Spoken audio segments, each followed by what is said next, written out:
Aujourd'hui, c'est le sens même d'avoir fait une école des beaux-arts ici, c'est parce qu'il y avait un musée.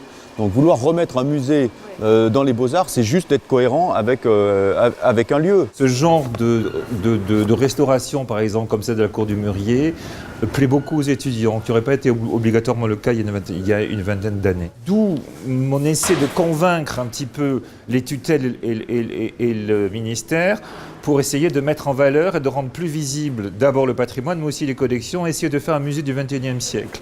Nous venons d'être labellisés Musée de France, et maintenant nous avons un projet avec François Chatillon pour justement créer un parcours ici très particulier avec une entrée qui est Malaquais pour créer le musée de l'École des Beaux-Arts, le musée des Beaux-Arts de Paris. On a restauré l'amphithéâtre de Nord, là où on a fait des aménagements d'accessibilité dans les loges, on en a fait là au milieu, on restaure la Cour du Mûrier, on a fait un petit travail dans la salle Melpomène de mise en propreté. Ici, qu'est-ce qu'on fait? On restaure la couverture de Chimay en ce moment. Voilà, il y a un projet de labo photo dans la partie Perret qui va sortir. On a un projet de réunification de l'accueil et de rationalisation de l'accueil par la cour Chimay. On fait souvent des relevés déjà dimensionnels avec des scanners 3D.